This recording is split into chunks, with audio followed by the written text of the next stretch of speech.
So this is a batch of beer. Scott started yesterday. It's October 28th, I think.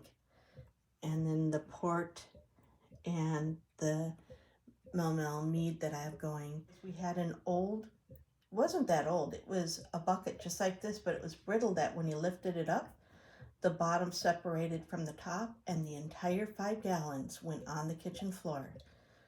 So that was a sad day. We always have a joke, don't spill the precious. Well, that day we spilled a lot of precious. So today's project is dealing with 16 pounds of cranberries. I got these from the cranberry place in Wisconsin, and back in the day, they used to be 5-pound bags, and now they're 4-pound bags, because it used to be 20 pounds I'd get, now it's 16. Cooks them up for juice, put the really bright reds in the freezer for holidays, and then I'm going to take the leftovers from the juice and put it in a wine bucket and make some wine. So as I'm going through the cranberries, I do hand select some I put in the freezer for holidays, and I'm particular about those ones. The rest go into the juice bucket.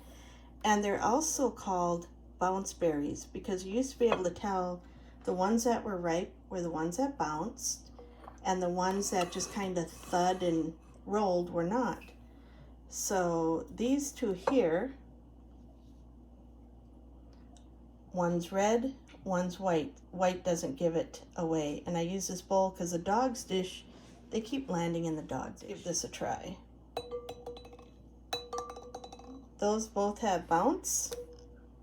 It's not a lot of bounce, but they have bounce. And then these two, that's no bounce.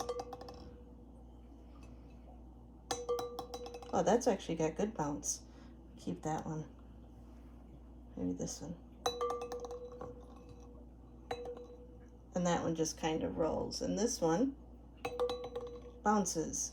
So that's how you can tell a good cranberry from a bad cranberry is, does it bounce? So I have 15 pounds of cranberries in this, whoops, and I've gone through them all. I need to bring this up to a boil, then bring it to a simmer until the cranberries pop, and then I've got my little hanging setup almost ready right there. And then I have more cranberries to go through.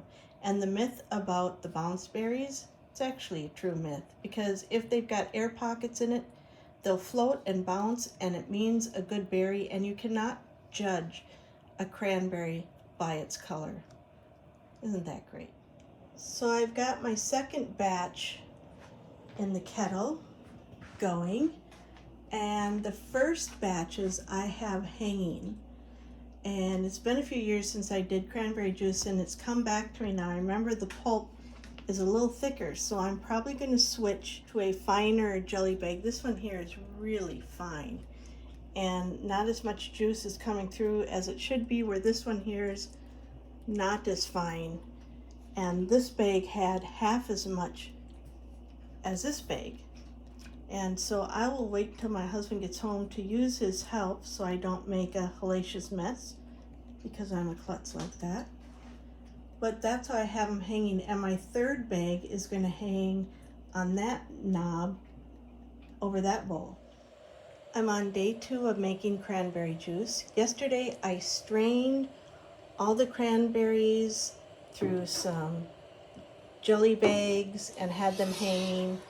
I had 4 bags hanging, and I did not show this, but it is the most beautiful cranberry colored juice.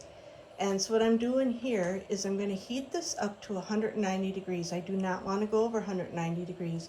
I want to keep it there for about 5 minutes. If I heat it past that, it can turn into jelly, and we do not want that.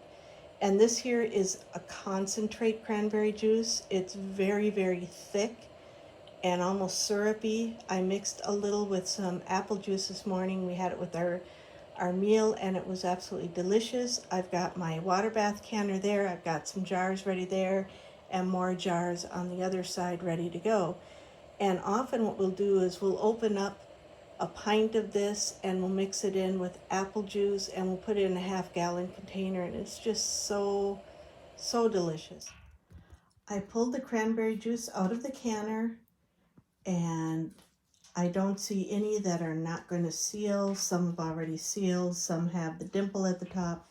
The color is just gorgeous. It turned out really good, and not as much as, some years I've done 33 quarts of cranberry juice, so it's way down this year, but we've got a lot of apple juice, so it'll be good, and I'm pleased with it.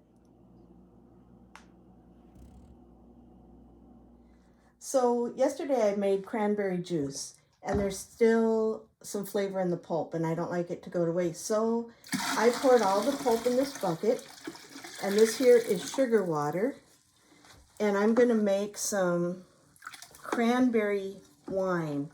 And you can see the pulp's down here at the bottom. And so far I've got 15 pounds of pulp. Wow. And look at that, looks really good yet. Yeah. And then I've got... The color looks really good.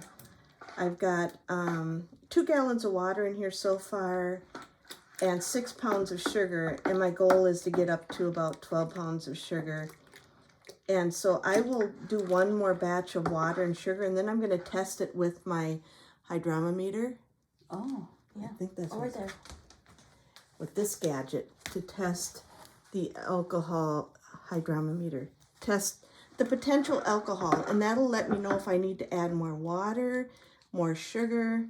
So what do you do with this I put it in there, and it gives you a starting point of, let me set this down over here and pull this out. This here is a neat little gadget tool, and I've had several of them. You float this in, and you look on it, and it gives you a potential alcohol content. Like percentage? Yeah, going by the starting point of the specific gravity starting point. Oh, okay. And so from doing this for... So like you put it in the wine and it like bobs up and down, right? Because it's lead on the bottom. And then it like levels out pretty much? Yes, and then it will tell me a specific, and I can tell by that if I need to add more water. If the alcohol content's at 20%, it's like, I still got to add water. If it's at potential 6%, I know I still need to add some sugar. And so what should like cranberry wine be at normally? Well, the yeast that I use goes up to 18% alcohol, and I think it should be around 13 to 15%. Okay. A potential alcohol. And I've done this years past after I made cranberry juice. And this is a 7-gallon bucket, so we'll see how much I get in there. And it was fabulous. So that's what my project is starting today with the pulp, because just like when I do vanilla beans, don't waste anything. I milk out every stage of that 4-year process. Yeah. Fun. So with this here is potential, and there is a cup I normally put it in if the fruit's too thick, and I'll try it several times. And this is my starting point. So my starting point is at 13% alcohol. After this is done, what I'll do is I'll check it, and if it's at 4%, I'll deduct that. And sometimes I'll add a little more sugar, sometimes I'll add a little more water. And I checked this previously, and it wasn't high enough, so I did add, and every time I check it, I get about 13% potential alcohol, which to me is a good starting point. And I'm going to add some other ingredients. This is my old recipe that I've used. For how long? 35 years. That's and crazy. So let that sit for a day. And then tomorrow I'm going to sprinkle on some champagne yeast that I prefer, because it allows for higher alcohol content. Some yeast you want to bring out a red wine, some of the bouquet, but this here I really don't need that fancy yeast for, so I'm just going to use my basic Lavlin. The last project I have to do from the garden is shell our black beans, and they're all nice and dried, and I've opened several.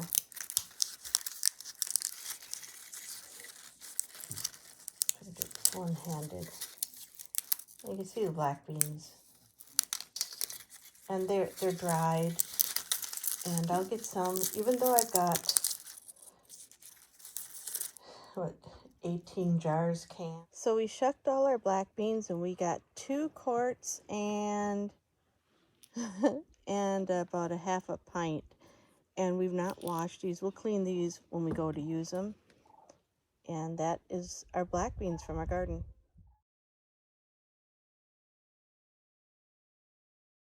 So for supper, I've made our typical camper jambalaya. We call it jumby jumby. It has a Cajun sausage, chicken breast, the black beans that I canned, bell peppers from our garden, assorted other peppers from our garden, onions from our garden, garlic from our garden, tomatoes that I put up, basmati rice, and homemade chicken stock that I put up. It is really good. Today's kitchen adventure, I'm making chicken stock. And I like to get at least 4, sometimes 6 carcasses, and I have 6 chicken carcasses, and this one's from this month, and I used some water to try and loosen it. And I've got another one just from last week, and I have 4 other ones already in here. I add my frozen carcasses. They will cook down, kind of look funky. But then I'm going to chop up all my vegetables and then add my water and get that going. And after I cook that all day today, then I will strain off the vegetables and let it sit overnight, scrape off the fat. I put that in muffin tins, and then I'll can up the stock. I normally freeze it, but my freezer's filled with stock, so I'm going to put some on the shelf. So into my chicken stock, and this is my own recipe, and you may change it any way you want. I crush about 2 teaspoons of fresh peppercorn. I put in about 4 bay leaves, depending on the size, if they're really big, or I do like the flavor. And I do take them and I rip them all once in half. It's just a habit. I don't know why. Red pepper flakes from our garden, and I put in maybe about a teaspoon or so of that. You don't have to if you don't like spices. The other spice that I add is I do add a Tuscan seasoning, which is just a basic Italian herb. And again, this is just out of preference. Sometimes I'll add in bouquet, a Garni bouquet, or herb de Providence. It's always a little different. And then with the salt, I do go light on the salt. I keep a lot of these low sodium because you can add salt at another time. And my scoop here is about a teaspoon. It's actually more like a half a teaspoon. So I'll put in 2. So I'll put in a teaspoon and a half of sea salt. And then in that, I've got 3 large onions. And there goes everything. 3 large onions, about 9 carrots, and about 9 celery. And because our household has some special need diet, all of the vegetables are organic. Some of the seasonings are not. And to this now, I'm going to add about 36 cups of water and let that simmer for about 4 to 6 hours. And then I will strain it off. I do not feed the carrots to the dogs, though they beg me to, because there's onions in here and you do not want your dogs to have onions.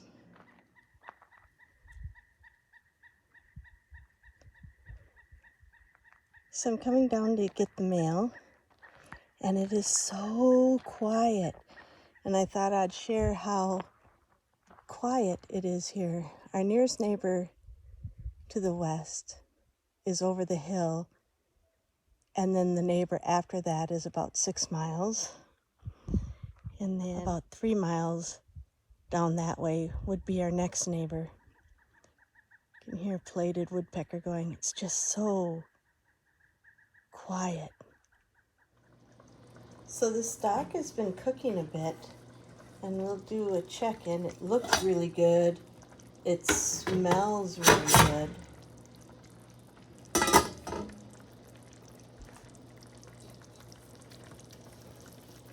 And it's been boiling, and so I'll let this go for a few hours yet to get all of those flavors in. And my husband, when he's home, he likes to pick any meat pieces he can find that might have been skipped, and then we'll strain it. But that won't be for several hours yet. Oxygen sealer for rice. Oops, wrong one. Snap that on. Put this on. It's going to get noisy.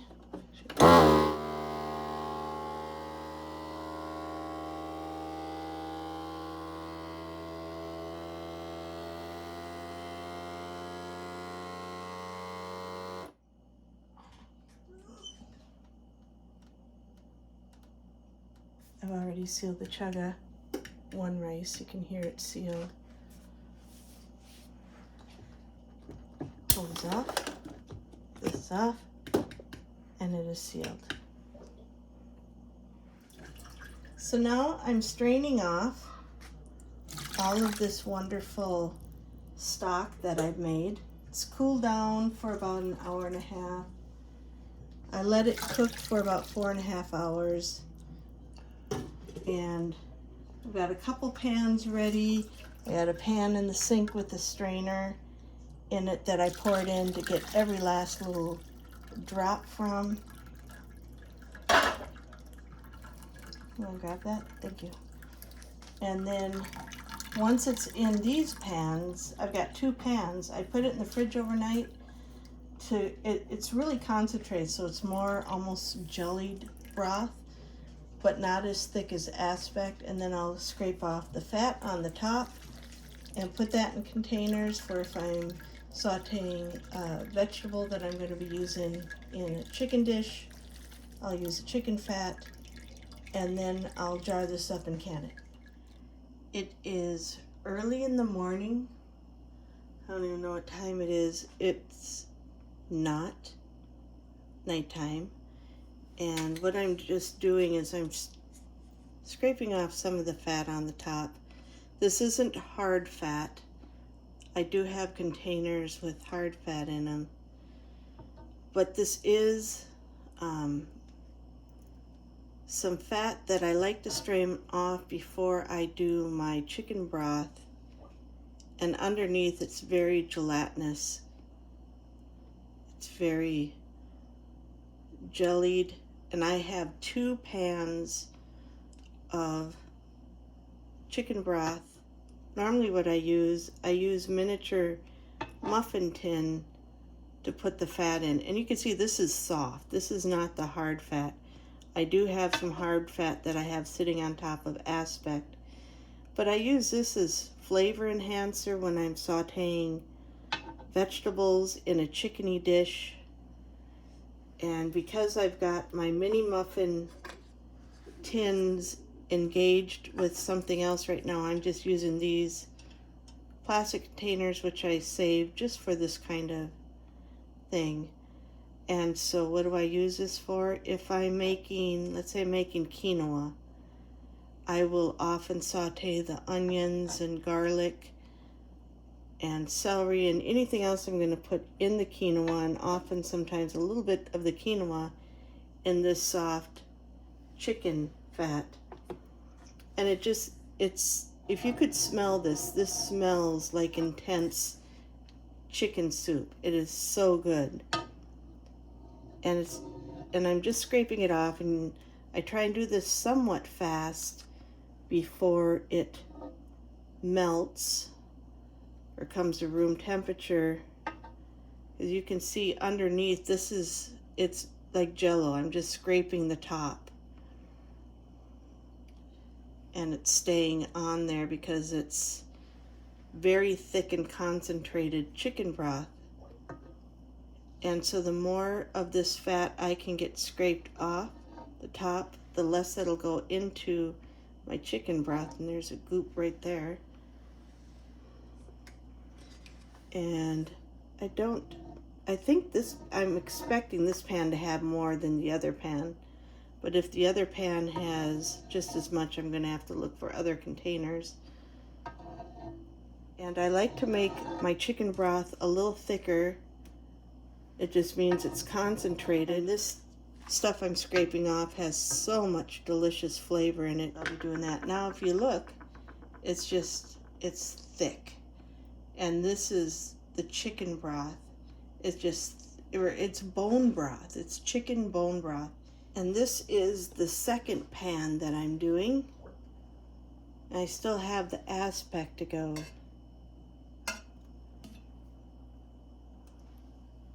And this batch here is quite a bit thicker. You can see I'm just scraping it right off the top. So this is the chicken fat from the bone broth. This here is what I call aspic. This here will be for a big sauteing meal, whether I use it for stuffing or whatever I'm going to saute. You can see it's just like jello. So what is aspic? Aspic, and how do I get it?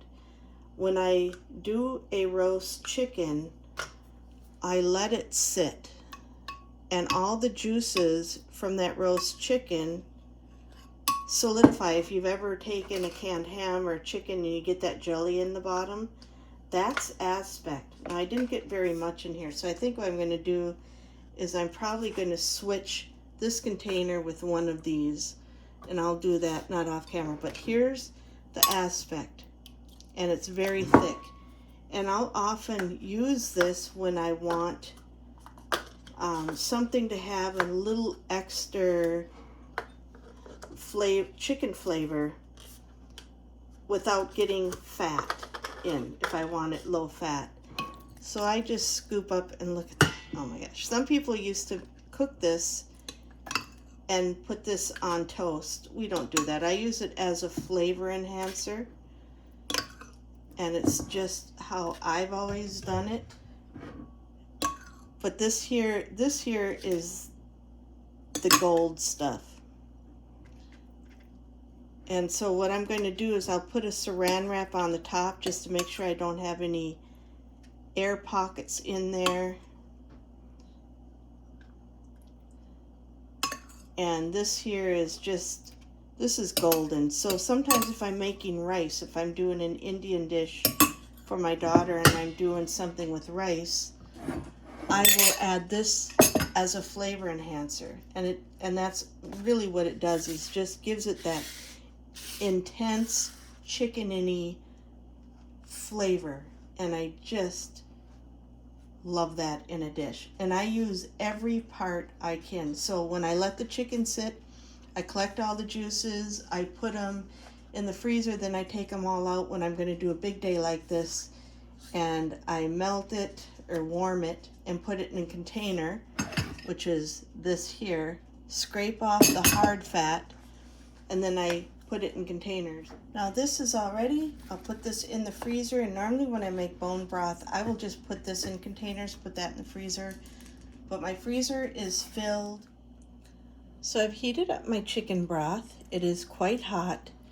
And just for ease of my shoulder, I always transfer anything I have in multiple pots or from a large to small pot to fit into this, so I don't have to lift my shoulder. I always prepare plenty of jars. My pressure canner will only fit 7 quarts, but I have a variety of jars because sometimes I change my mind depending on where I'm going, or if I discover I had a chip that I didn't previously see. So for a crystal clear broth, you could strain this through cheesecloth. You could put it through a mesh cloth with cheesecloth. I'm not going to do that. I have spices and seasoning in there, and I'm not looking for a crystal clear broth. I'm only looking for a chicken broth for soups. I do have crystal clear broth for sipping, but we're not one who is dismayed if we have floaty bits or seasoning in there. So I'm going to get ready. I'm going to jar this up and get it in the canner.